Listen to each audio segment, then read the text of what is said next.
being in the golf simulator industry for 14 years, the number one thing I hear in this industry is, oh, I hit it longer in the course. This thing's wrong. Doesn't matter if you pay $20,000 for it or $500, it's free. I hit it longer in the course. So, I was a 30 handicapper 15 years ago. I got down to about 18 about 6 years ago. I'm now under 5, and I just spent 3 days at an academy in Florida. So I'm kind of hoping to get close to scratch this year. Wait, are you talking about a mythical person, or are you talking about yourself? No, me. Oh, wow. Okay. That's me. I play a 4.5 at the moment. Excellent. But my goal is to play off scratch. Amazing. So I've gone through that process mostly on a golf simulator. Hi, this is Roger Melchiori from Chantilly, Virginia, and I'm the membership director at Dominion Valley Country Club. This is Golf Smarter number 947. How a golf simulator can improve your game and lower your scores with Igor Vainshtein of GolfTrak.app. This is Golf Smarter, sharing stories, tips, and insights from great golf minds to help you lower your score and raise your golf IQ. Here's your host, Fred Green. Welcome to the Golf Smarter podcast, Igor. Hey, Fred. Thanks for having me. It's good to have you on. As you told me just a minute ago, you may be the only Igor in the golf industry. I think so. At least I'd in like to North think so. America, at least. Potentially even globally. There's not much golf in like former Soviet bloc. No, but there is in Australia.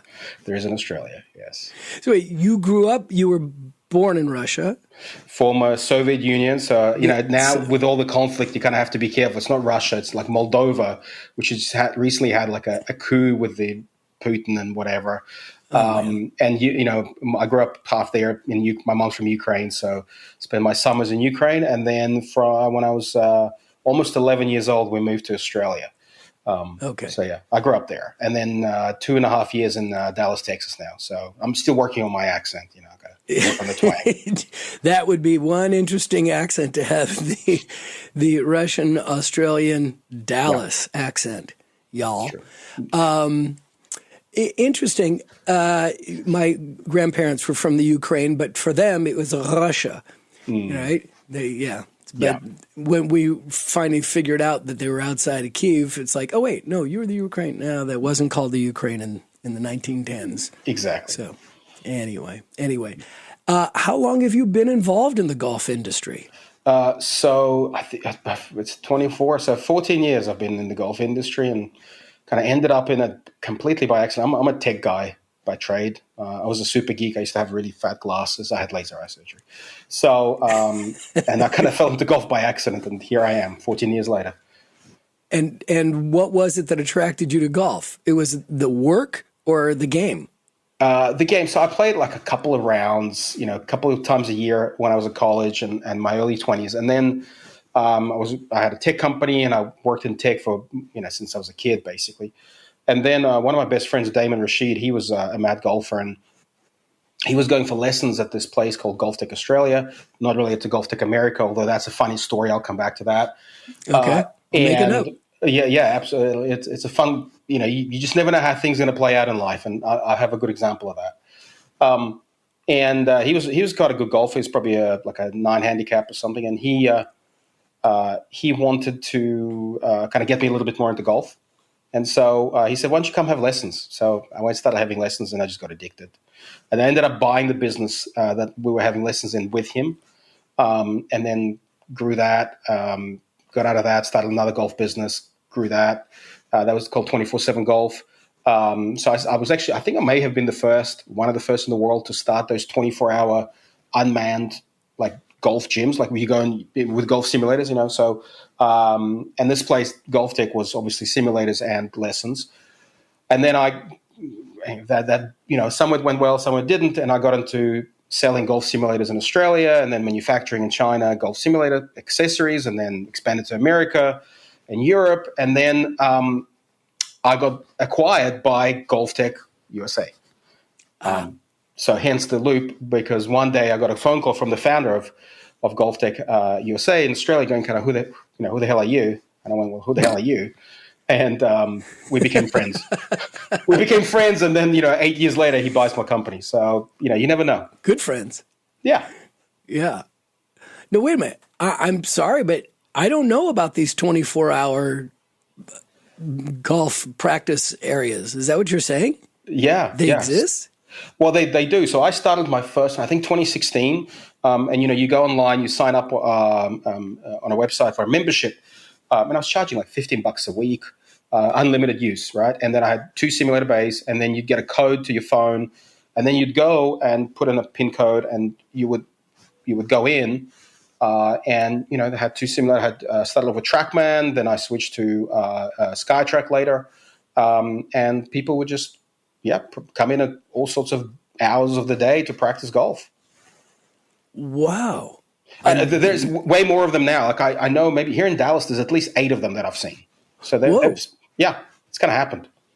Oh my gosh. I can just hear people in the audience go, Fred, get with it. Don't you know about these things?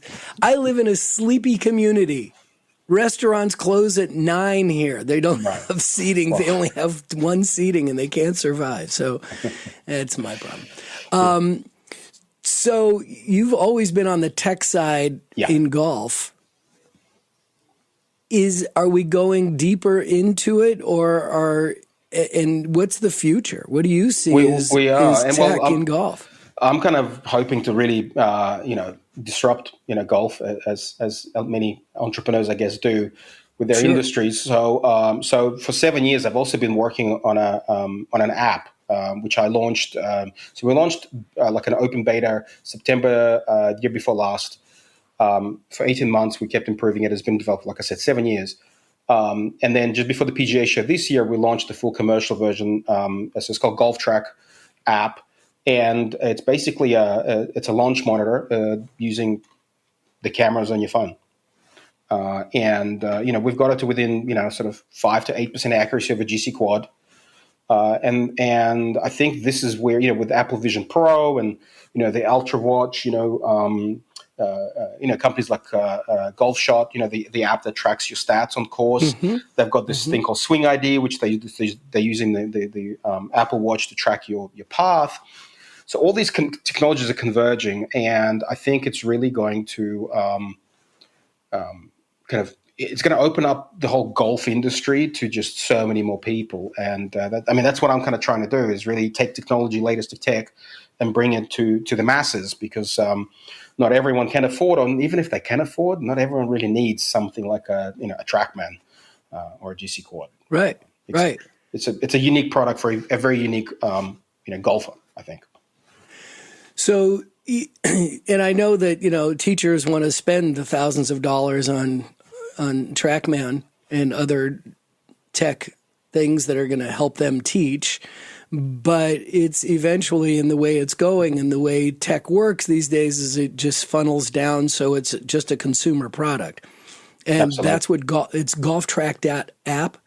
That's right. And is it available on? Yeah, you just go to the App Store. It's free app, so we want to make it available to everyone. If you now it's integrated with E6 and GS Pro and 2K21. So if you want to play golf courses, you've got to buy a subscription, which is $10 a month. But it's free to use if you just want to get your numbers, your ball speed, your launch angles, etc. And it works on grass in your driving range, or at home in a net, or in a golf simulator screen. It's very versatile. And you think about it, how much does Apple spend on their R&D on the cameras on the iPhone? Like, how many billions of dollars do they? And these cameras are improving every year at an amazing pace. Amazing.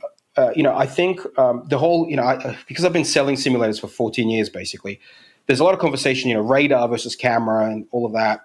And, there's obviously good use case for radar, but look at Tesla.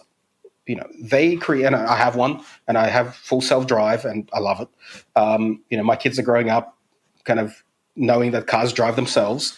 And, he has 8 cameras in the car and no radars. Because you can get away with cameras. You don't need radars anymore because the technology has improved so much.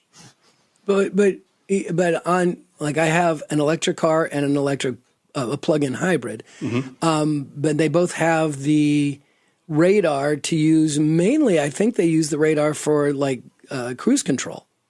So not if you have a Tesla. Adaptive cruise control. Yeah, Tesla doesn't have radars. It's all cameras. And it's got the best self-drive out of any car on the market. And there's actually another great company George Holtz, I think, is the founder, called comma.ai. I can't remember where he worked, but he's a genius. It's a bit wacky, but it's basically, he started up with so it's a device now. This looks like a phone. You mount it to your dashboard and you plug it into the computer of your car, like any car. You can take it to a 2009 Civic, and the car will drive itself, right? But his first version was actually using either a Xiaomi or what's the other Chinese brand phone? They're all banned in America now, so I don't even know. But it was a phone, and it was using the cameras to drive your car by itself. And it's a brilliant startup out of Silicon Valley.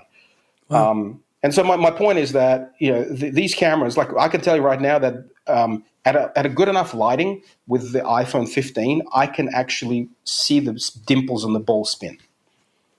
No, we don't use that. We don't use that for spin. We actually calculate it based on other things, because our market, we don't want to compete with TrackMan or Quad. We're just not in that space.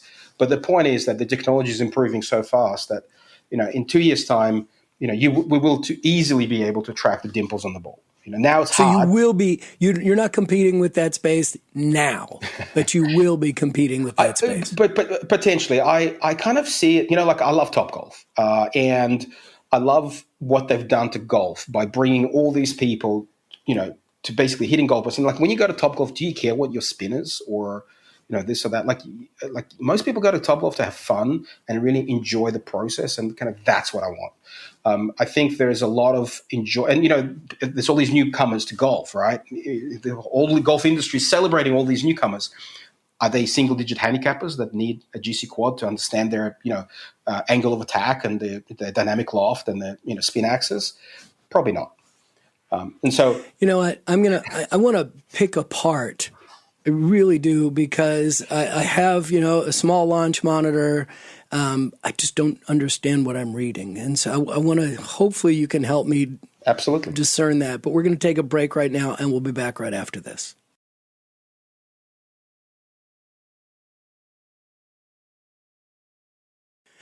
All right, what I was trying to ask before, and it's easy for us to get distracted, and it will continue to happen. GolfTrak.app. The app that you have is available on both platforms, Apple and... Just Apple at the moment. Apple at this point. Yeah, okay. We'll get to Android, but Android's surprisingly harder than you think. Really? Just because there's so many devices and so many cameras, different cameras. And with it's Apple, all about the camera. Yeah. So like even with Apple, like going from Apple, X to 15, the cameras change, the focal point change, the zoom changes. It's a pain. So explain to me, with my Apple, I can use it on my iPad as well, which is a different camera. Yeah, true. No, unfortunately, the iPad's not good enough. Just the phones. Just the phones. Okay. Mm-hmm. So explain to me how it works and what I'm learning from it. Yeah, sure. So basically, you take and I usually have a tripod somewhere on my desk, but you basically take a small tripod, you put the phone in there in landscape mode. And the phone sits about a driver length away from the ball, sort of about 6 inches from the ground, right? Hopefully behind the ball. Behind the golfer, yeah. So you kind of similar to like a TrackMan or a flight scope, right? So it's down the line, and you line it up with it. There's a little alignment line in the app that basically that's your aim point. And put the ball down and you hit the ball basically, and it gives you ball speed, launch angle, vertical, launch direction. We measure club path, so in to out, out to in, square for the shot shape. And then we calculate things like, backspin and distance and carry and spin axis. And then we integrate with like simulation software like E6 so you can play virtual golf courses. And we pass that data over to that. So for example, with your iPad, you could have your iPad sitting there hooked up to a projector or just on the iPad. And you could be playing courses on the iPad, but your phone is kind of your launch monitor. So which launch monitor do you use? Rapsodo. Okay, MLM2 or the original? The Pro. MLM2 Pro. Right. So it actually it works very similar, right? So I know Batu, the founder of Rapsodo, great guy, and obviously I used to sell Rapsodo, so I'm very familiar with the product with my e-commerce company, and it works in a similar way. The difference is that the camera does all the grunt work. So they obviously have a camera that shows you your club connecting with the ball, and that kind of gives you a clip. What's it called? Swing vision, I think, or something, or whatever it is. right? But that gives you a glimpse of what is possible. And then they also have a radar that tracks it, but we just do the tracking with the cameras. So for somebody who is new to using launch monitors for their practice, whether they're like I hit into a net in my backyard, which is hard because, I know if I made decent contact, but again, I'm hitting off of a mat, and I'm not really sure what the ball flight is. And so I look at the launch monitor and there's all these numbers there, and I'm not sure what I need to focus on to learn what I need to improve. So maybe you can help me break down one by one what each of these numbers mean. And if I'm only looking at two numbers as opposed to the whole picture, what I'm looking at. So look, it's a great question, actually. There are a couple of things. Let me try to kind of answer in two ways. So on one side, there's a common problem. Again, being in the golf simulator industry for 14 years, the number one thing I hear in this industry is, I hit it longer in the course. I'm like, this thing's wrong. I'm like, and it doesn't matter if you pay $20,000 for it or $500, it's free, right? I hit it longer in the course. So, I've gone myself. I was a 30 handicapper 15 years ago. I got down to about 18 about 6 years ago. I'm now under 5, and I just spent 3 days at an academy in Florida. So I'm kind of hoping to get close to scratch this year. So I've gone through my own journey of, kind of going through from a very high handicap to, low single digit handicapper. Wait, are you talking about a mythical person, or are you talking about yourself? No, me. Oh, wow. Okay. It's me. Yes. So I play a 4.5 at the moment, and or just over that, whatever. But my goal is to play off scratch. But 5 years ago I was a 16, 17 handicap. Amazing. All right. So I've gone through that process, and I've gone through that process mostly on a golf simulator. Right. So I practice mostly on a mat, indoors, etc. And I'll get to some of the things that I've learned that I feel are the most interesting things to learn on a simulator in a second, but once I answer your question. So on one side, I think a golf simulator, one of the most critical data points is your carry number. Like, what are you carrying the ball? Because you could be launching high, you could be launching low, you could be spinning it a lot, whatever. But ultimately, you need to know what your distances are. So when you're playing on the course, you actually know what club to pick. And I think that's the most important thing with data. From another point of view, it's also dispersion. So again, you could be hitting a fade, you could be hitting a draw, you could be hitting high, low, whatever, right? But ultimately, for every club, you need to know what is your circle. Where are you going to likely land the ball?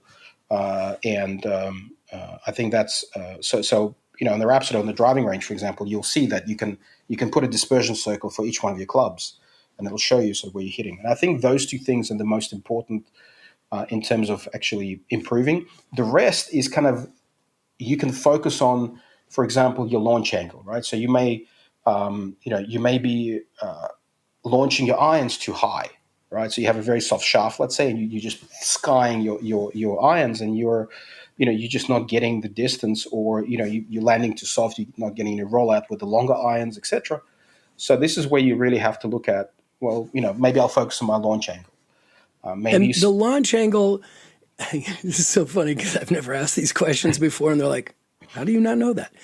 But the launch angle has nothing to do with the angle of the club face, whether it's a 9-iron or a 5-iron iron? It does, but it's a combination of, absolutely. It's a combination of your dynamic loft, which is basically, how your face interacts with the ball just before impact. So whether your shaft is like, it's too soft, and so your face is accelerating past the shaft, and so you're kind of sweeping up on the ball, and so you could be hitting a high ball. If you have a shaft that's maybe too stiff, you're hitting too low, or you can't get to the center of the club face.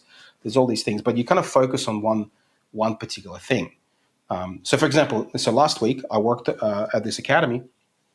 Shout out to Cheryl Anderson at Mark Bender Academy in Orlando. So I was working on a 3-degree into-out path. Like, I had to get, every shot I had to do had to be between 3 degrees into out and 7 degrees into out. Right. So that was, I spent a whole day on that. And then obviously as you're hitting, you can see your angle, your numbers, and you kind of go, okay, I'm starting to groove it. And then it's about the face angle, so then to get, so I was blocking a lot of shots because I kept leaving the face open. At 7 degrees, right, you're going to block this big, so I was hitting well, but it was blocking. So then we will spend, the next day working on closing the face and basically getting a nice little draw to end up at my center point, etc. So you can, as you work on things in your golf swing, you can really focus on a certain data point that will help you for what you're working on. But this is where people get obsessed with numbers, but they don't know what, so they get obsessed with, spin axis or spin itself, like backspin. It's like, well, okay, why? Why do you care if the general rule of thumb is, if you're hitting a 6-iron, your spin should be between 6,000 and 7,000. If you're hitting a 7-iron, between 7,000 and 8,000, et cetera, et cetera. Okay, but what if you don't have the club head speed to do that? Is that good or bad? Like you should work on stuff that works with your swing. It's that's kind of my theory anyway. But there's many more numbers than those three. There's I think TrackMan has 27 data points. And here's the thing: I've worked with a lot of golf coaches, and a lot of golf coaches have worked for me in my years, and a lot of golf coaches don't understand most of those numbers. And I don't blame them because you don't really need them. A lot of those numbers are a result of your body moving in space, and your club moving in space. They are, they are happen because your body moved in a particular way and it delivered the golf club or the face of the golf club to the ball in a particular way.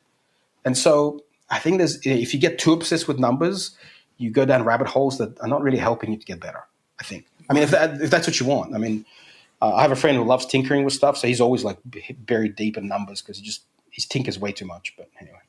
Well, yeah, and the problem, all those who tinker during the round, don't do that. No, I'd never. Don't tinker during the round. No. Let's take another time out. We'll be right back.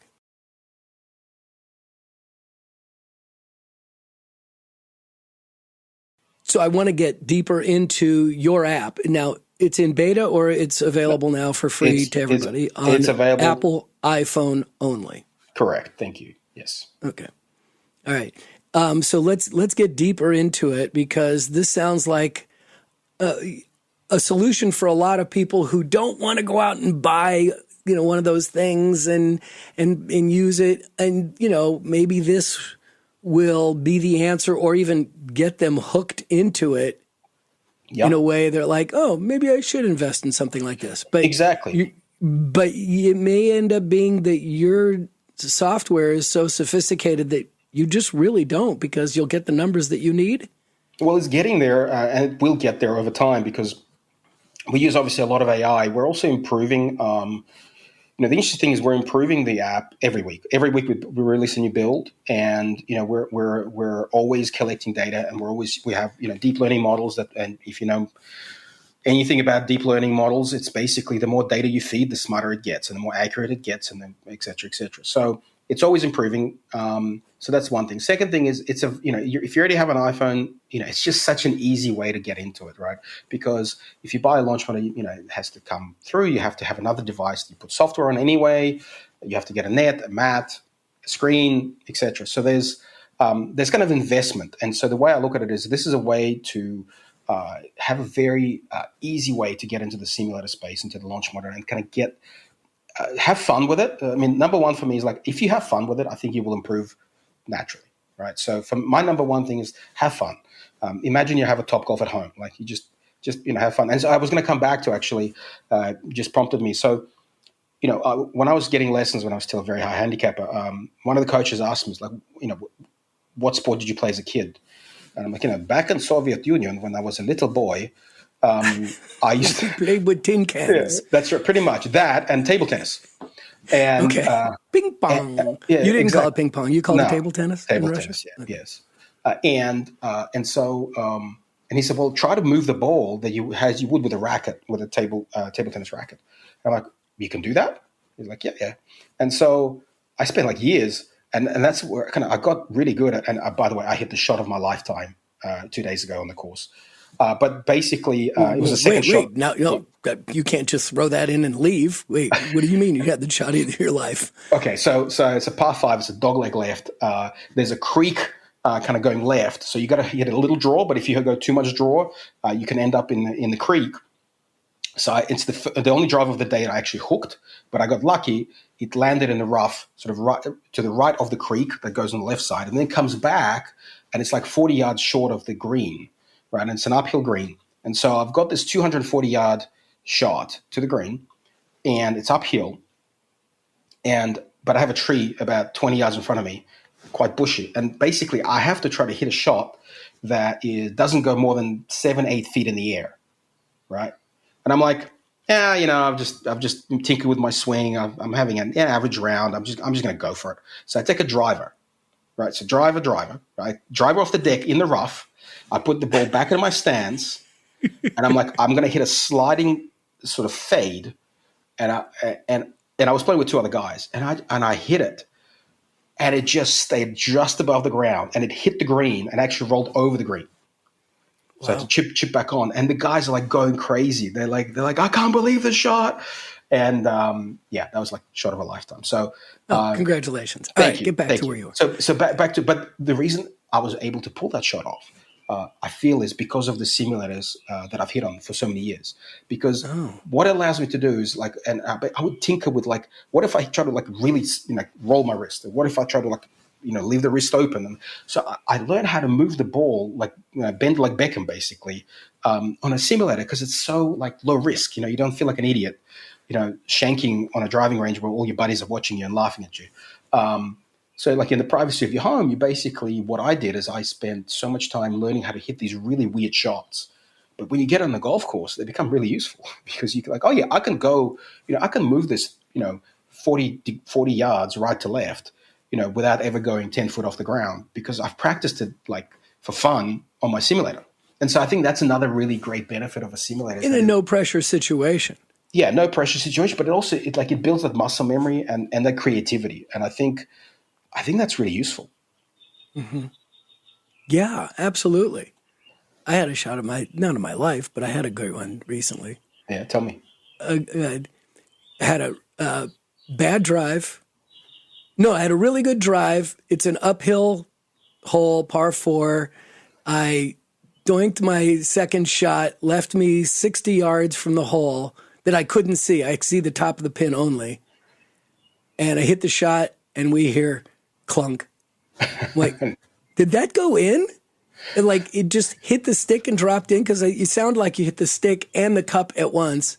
And somebody finally got up to the green. Like I said, do you see my ball on the green? Nope, it's in the hole. Wow, oh, that's okay. Awesome. That's fun. That's one Good way times. to par that. Yeah, one way to birdie the hole. Anyway, all right, let's get back. I told you this was going to happen. Yeah. How has AI influenced the development of your app? Where has it come in, and has it been helpful for you? Absolutely. I mean, AI is just such a broad term. I mean, so using cameras to see the ball, track the ball, it's kind of a subsegment of AI called computer vision, right? So the same thing as Tesla. Like, Tesla has computer vision in the cars. Robots, new robots have AI called computer vision. So we use that to track the ball, and kind of our unique secret sauce is that we're able to track the ball in 3-dimensional space using 2-dimensional photographs, right? Because the frames, etc. And that's kind of the hard part. That's why it took 7 years. And so, but on top of that, there's other AI things that we're using, obviously, to get more accuracy. And so there's algorithms we use for that. But I see a huge future in AI. I mean, I see a lot of coaching going to AI. I think, one of the things I've always liked is, when you get coached, is I like when I practice, I have someone watching me and tell me, oh, yeah, so that shot was good because you did this. It's like, because sometimes you can't see it, you can't feel it. And again, last week I was working on my takeaway on the backswing, at the top of my backswing, to have a lot of depth, instead of, being shallow and then basically casting the club. And so, like, I'm like, was that, did I do that right? And so having a coach there was really helpful. And I really see AI as being that assistant that I think can be there always with you. The other ways, we're working with a golf app company that does the GPS. So when you record your stuff on the app, the other interesting thing is, I'm sure you've heard this phrase, like, I'm a scratch golfer on the driving range. Oh, right? All the time. I think we've had 18 shows with that name. Right. There you go. So I'd love to combine the data from the practice. So that's what we're working on with this company, is combining the data from your practice shots with your on-course data. And so then you're having like an AI caddy that says, well, when you're in this situation, you generally hit this shot. So why don't you use this club to hit the shot, et cetera. So I think that's where it's going to go. But I think that ultimately AI is there to help us enjoy golf more. That's what it has to do. Does that make sense? Yes. I think that's where I'm kind of going with it as well. Okay. And does the LiDAR cameras have any impact on what you're doing? No. The problem with LiDAR is it's only 30 hertz refresh rate. We're basically 30 frames a second. So it's just not good enough. I mean, not fast enough. So a ball travels, a decent drive will travel like 4 or 5 yards in, I think 5 yards or so, for every one of 30 frames. So you just can't get the accuracy, No, not at all. Or see what the ball's doing, or let alone see any dimples on it. Right? Exactly. Whereas cameras, they're up to 240 frames. Now, we don't use 240 on most shots, but we're starting to explore more, because only recently you could get higher frame rate. Just the processor wasn't strong enough in the phones to really have like a nonstop feed of, 240 frames a second or higher than 120. So phones are improving. That's what I'm saying. Like every year, these things improve. So that's why, like, if you remember, I had a Samsung back in the day. It had like this super slow-mo thing, but it could only do 2 seconds, not even 2 seconds. And the reason for that is because there's just not enough memory and processing power to process the frames. Whereas now it's getting better. So now we can run 240 frames for like a minute or two. Next year it'll be for 5 minutes, and et cetera. So as the chips improve, especially the AI chips, that all the new phones are coming with. So the new phones, they have like a CPU, which is like the main chip that does the processing. Then it's got a GPU, which is the graphics processor, and now it's got a new chip, which I don't remember the acronym, but it's basically the AI chip. And so so you basically have like a dedicated chip for all the like the AI calculations that you need to do really, really fast. So to give you an idea, from the moment you hit a ball to our calculation is, I think, 0.8 seconds. Right, to do everything, to do spin, to do like all this. And actually that's also communicating with the server, or Amazon server and back. So like less than a second. So it's almost instant. So that's the power of technology. Amazing. Yeah, I think technology is going to really, really have a much bigger impact on golf in the next five years. Oh, we're going to pick that up right after this.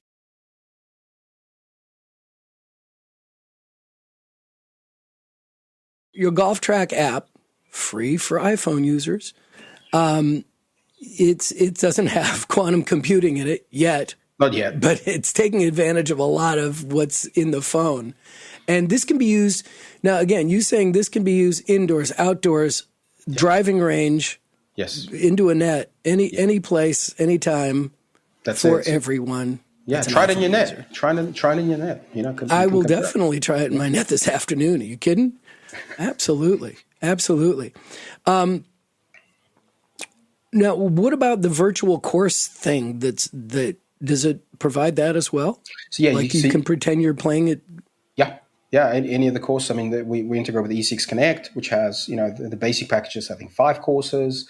You can get 27, 90 courses. You can play with GS Pro. Wait, the E6 Connect. Yeah, E6. So your App Store that you've got that came with 5 course, an E6 5-course pack as well. So we have the same deal, and so you get you can buy that course pack, and so you can play 5 courses. There's like 4 different driving ranges, but yeah, you can. So you could have your iPad, or you can have your iPad connected to a projector and project it onto a screen, or etc. But yeah, you can play virtual golf. You can play online. You can even play Pin Seeker. That betting thing. So yeah, you've got a lot of options. Kind of same as any other launch monitor, really. So you're trying to be a disruptor here in this industry. I'm trying to disrupt it, but in a way, I'm just trying to go after a completely different market. I'm trying to open up this. I kind of like, again, I go back to Topgolf, right? Topgolf opened golf to people that used to never go to golf courses, right? And But are they? Are they just going to Top Golf? Are they going to a driving range? Are they actually are they converting to golfers? So some are, but a lot are just Top Golf. They just love the games and all of that. And I mean, I think last year NGF released a report earlier this year where The National Golf Foundation. the National Golf Foundation released a report earlier this year that there's now more off-course golf, right, off the course golf being played than on the course. Now, this was big news 5 or 6 years ago in Korea, which is obviously doesn't have a lot of space for golf courses. But when it happened, when people were playing screen golf, they call it screen golf, right, simulator golf, more than real golf. That was big news. But now America's caught up, where people are, so driving ranges, Top Golf, simulator golf, simulator golf leagues. People are playing that more than the actual golf. And is that good for the industry? I think it's great. I mean, look at the numbers of participants. There's, officially it's like 70 million golfers, but unofficially I was reading a report the other day that it's potentially 100 million participants. And that 30 million is so hard to measure because it's people that just go to Top Golf, but they're hitting golf balls there, or even like, those putt, what's called pop stroke, or, all those little putt things. Yeah. I mean, is that golf? I mean, some people say, yeah, that's part of golf. So the more people go in, I think the better. And then there'll be a portion of those people that will go, you know what, I'm getting addicted, and I want to go and try this on the real thing. Welcome to golf. Exactly. Welcome to, someone said, when I was young, someone said to me, why would you start with any other sport when you're going to end up with golf anyway? I'm going to write that one down. I like that one. So I don't know what that means for the green grass industry of golf, because, we had this boom during the COVID years of green grass getting very difficult to play because there were so many new people out there. And now they're discovering these places like Top Golf and these virtual places and these courses on their phones and their launch monitors. So maybe that's going to free up some, because the course is also like, we're only making reservations 7 days in advance, or 14 days in advance. And it's just hard to get on golf courses now because, there's so many new people out there. But this may balance that out, or is this, it's not going to build new courses, it's going to build new ranges. It is, but there is hopefully new courses are built, and hopefully new courses are built with a mindset of people that are, maybe not as advanced as they're like. If you take a beginner golfer, right, and you take them to like a really fancy golf course, like that's really challenging, like they're not going to enjoy themselves. If there's a lot of water and they lose 20 balls, right, they're not going to come back. And so, I think it's a great opportunity for the industry to adapt and to listen to the customer. Because there's kind of segments now. Golf is not just there's your golfer. Like there's different segments, and this happens in a lot of different markets. But it kind of hasn't happened in golf. I think it's like you're either a golfer or you're not. Whereas I think now there's just different levels, and I think there'll be different products that will cater, and different golf courses will cater for. Like I wouldn't go to like what do they call, like an executive golf course? A little par 3 thing. I don't enjoy that. I want the challenge. I want to bomb drives and, yada, yada, hit the shots of a lifetime. But there's a lot of people that just want to, hit a ball around and enjoy that process. And why not? There's nothing wrong with that. It's a great thing. No. I think it's great for the industry. I think either way, this industry is going through an amazing transformation. I'm kind of excited. A friend of mine there, her son is in his late 20s. He texted me the other day, he goes, I've started to get into golf, and I would love to go out and play with you because you can be so helpful. And I'm like, oh, okay. Sure, we can go out and do that. Have you ever played this course before? He says, oh, no, I've only played golf once, but I've got a lesson tomorrow. My second lesson tomorrow. I'm like, oh, boy. Yeah. This is going to be interesting. And so I said to him, look, you need to know golf is not about constant improvement. Right? Just because you had your lesson, that doesn't mean you're going to be a golfer tomorrow. That's it. And I said a line that I read recently that I just love. Golf is just an endless series of tragedies obscured by an occasional miracle. Just keep that in mind. Which keeps us coming back. That miracle Which keeps us coming back. It's like, but I'm glad that he's excited. I'm more than happy to go out and be out there with him once and see what it's like. But yeah, don't start betting with me. Don't start competing. It's not where we're going here. Yeah, I agree. But it's great that people that age are getting into it. I think golf had a problem for many years where it just wasn't attracting young people. Right. Well, there was the Tiger effect, and then there was that was good, and then there was the Tiger effect that wasn't so good. Right. I mean, he definitely brought it up and dropped it down too. Yeah. And now they're struggling with, the people are losing like the numbers at the Masters on watching. People aren't because there's no compelling, and that's what golf is, though. There's no compelling personalities like there was with Tiger. But maybe, I kind of, the whole live golf thing, let's not get into that because, it's like religion, it's like politics and religion, right? Don't talk about live. And, but the one thing I like is, like I went to this tournament in Perth, Australia, which is called Super Sixes, where it was just a very different format. And it was a PGA sanctioned event, part of the Asian Tour. And it's a European tour as well. I think it was on the DP, or whatever, Road to Dubai or something. I don't know. But the point is, it was very different. It was unique. And I really liked that. And I thought, there should be more of that. And I went to watch the President's Cup at Royal Melbourne a few years back as well. I used to live 10 minutes from Royal Melbourne. And, I love the team format. And it was so enjoyable. The atmosphere was amazing. And so I think, again, the customers are telling us something. And, the question is the golf, certain parts of the industry, are they actually going to listen? That the question, I don't know. And, should they, shouldn't they, should it be different? I don't know. But, if the customers like it, like certain different formats, maybe we should, kind of listen to them. Yeah, there's a lot of old school stuff in golf at the upper levels that is it arrogance? They just don't necessarily want to change. They like the golf. They kind of have to. I think they like the golf that they know, and they don't want to change that. Of course. And look, I'm almost one of those people. Like I like the golf that I know. Like I love the challenging golf courses. The format, right? The standard format. I like playing stroke, or sometimes. What's the point? Oh my God, it's just dropped on my head.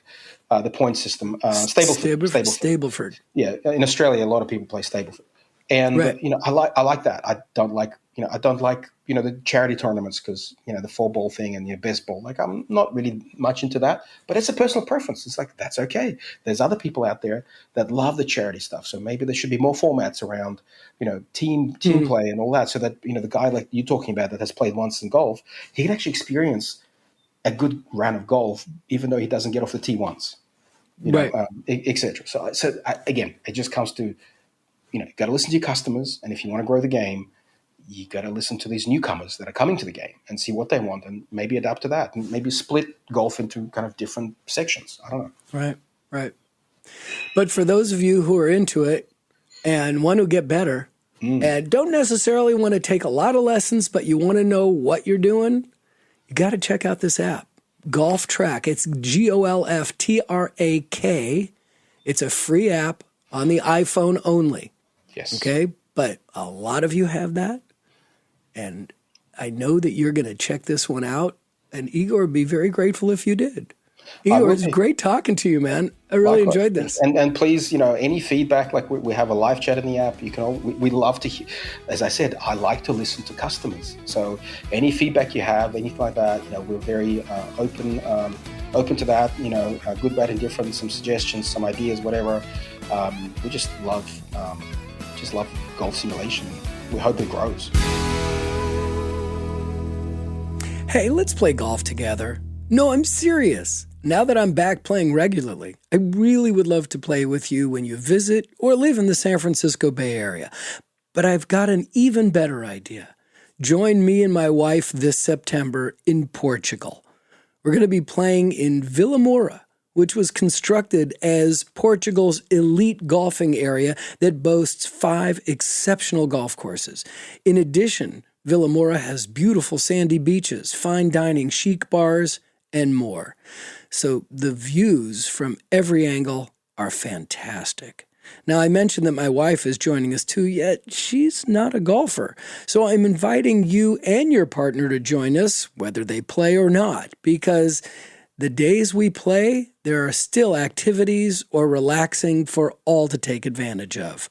We've partnered with TMI Golf Travel Company so that twice each year, you and I can check off some of the most interesting golf outings from our bucket lists. This is a 9-day adventure that includes 3 rounds of golf, walking tours, wine tasting, and a boat trip. Again, this is a couple's excursion. Non-golfers will experience optional spa visits, sightseeing, and shopportunities. If you'd prefer, you can play golf every day. We're in Villamora. The trip is scheduled for September 5 through 13. That's the 5th through the 13th of September, 2024. So clear your calendar and let's do this. To get all the information, pricing, and download the detailed PDF, please visit tmigolf.com/golfsmarter. If you have any questions, please write to me directly. And I want to thank this week's Golf Smarter ambassador, Roger Malcurie from Chantilly, Virginia, who was interested in getting a copy of Tony Manzoni's video of The Lost Fundamental. Now, interestingly, Roger first checked in about introducing an episode, but he said that he was a membership director of a course and didn't want to mention where he played usually. So what the heck, just mention where you work, right? So if you're a member of Dominion Valley Golf Club or are looking to join, get in touch with Roger and let him know that you're also a Golf Smarter listener. Last week I mentioned our special offer for May, and the response has been really great. So when you request to do an episode intro this month, you'll receive all 3 of our free gifts. That includes a private link to Tony Manzoni's video of The Lost Fundamental, a glove and glove storage compartment from redroostergolf.com, the best online golf subscription service available, and a box of my all-time favorite, the premium Flight Path golf tees, a tee above all. This offer is for U.S. residents only, but if you live outside the U.S., you still can get Tony's video for free when you request to become a Golf Smarter ambassador by doing an upcoming episode intro or writing a review from where you listen to the podcast. If you have any questions, comments, or suggestions for upcoming episodes, or need more information and want to discuss our September Portugal adventure, please write to golfsmarterpodcast@gmail.com or click on the Hey Fred button when you visit golfsmarter.com.